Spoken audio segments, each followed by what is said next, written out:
Early Babylonian और Hindu law के मुताबिक जो भी ऑफेंडर्स होता था या स्टेट को यहाँ पे रिस्पॉन्सिबिलिटी दी जाती थी कि भी वो विक्टिम को कंपनसेट करे। इवन यहाँ पे कोई भी प्रॉपर्टी अगर चोरी होता था तो ये भी जो स्टोलन प्रॉपर्टी का रहता है या जो भी कंपनसेट का रहता है, ये किंग के ऊपर डाल दिया जाता था कि अब आपकी रिस्पॉन्सिबिलिटी बनती है कि आप विक्टिम को यहाँ पर कंपनसेट करें। तो ये एंशियंट रूट्स था। इसके बाद एंशियंट रूट्स के बाद यहाँ पर कॉलोनियल एरा आया, जहाँ पर 545 सेक्शन ऑफ सीआरपीसी 1898 के अंदर अर्ली लीगल रिफॉर्म लाया गया, जहां पर फाइनली इन्होंने कोर्ट को दे दिया कि भी अब आप यहां पर कंपनसेशन का पावर अपने पास रखो, कंपनसेट करो। फाइनली हमारे पास मॉडर्न डेवलपमेंट आया, जहां पर लॉ कमीशन रिपोर्ट आई, सुप्रीम कोर्ट एक्टिविज्म हुआ। 2008 के अंदर इन्होंने फाइनली इंसर्ट किया 357A ऑफ सीआरपीसी, जो कि अब हमारे पास यहाँ पे 396 भारतीय नागरिक सुरक्षा संहिता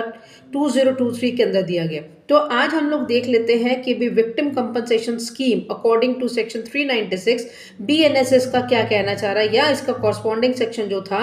357A 357B ऑफ सीआरपीसी है। तो यहाँ पे सब सेक्शन 1 जो है वो कहता है कि भी स्टेट गवर्नमेंट यहाँ पे कोऑर्डिनेट करेगा सेंट्रल गवर्नमेंट के साथ, एक स्कीम प्रिपेयर करेगा, फंड्स को देखेगा, कंपनसेशन के लिए एक बनाएगा प्रोजेक्ट अपना कि भी हमें विक्टिम को कैसे देना है, उनके जो डिपेंडेंट्स हैं उनको कितना देना है यहाँ पे, जो कि जिन्होंने लॉस सफ़र किया या इंजरी सफ़र करी उस क्राइम की वजह से, और अब इनको रिहैबिलिटेशन की ज़रूरत है। वहीं पे सबसेक्शन 2 कह रहा है कि कोर्ट का रिकमेंडेशन है, तो यहाँ पर डिस्ट्रिक्ट लीगल सर्विस अथॉरिटी या state legal service authority as the case में भी वो डिसाइड करेगा कि भी हमें कितना क्वांटम ऑफ कंपनसेशन देना है। वहीं पे सबसेक्शन 3 कहता है कि अगर ट्रायल कोर्ट में कंक्लूजन ऑफ द ट्रायल के टाइम पे वो सेटिस्फाई होते हैं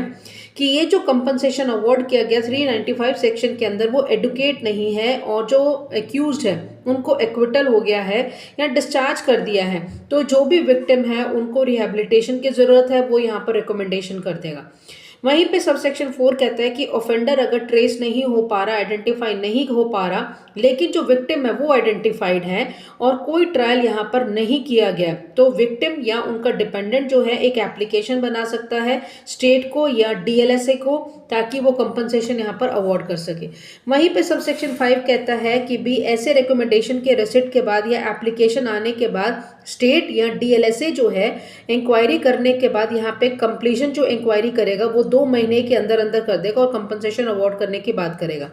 सब सेक्शन 6 कहता है ये जो स्टेट है हमारे पास या डिस्ट्रिक्ट लीगल सर्विस अथॉरिटी जो है वो इमीडिएट फर्स्ट एड का ऑर्डर कर सकता है, मेडिकल फैसिलिटी का दे सकता है, वो फ्री ऑफ कॉस्ट देगा यहाँ पर, लेकिन एक सर्टिफिकेट यहाँ पे इनको पीओ से मिलेगा, not below the rank of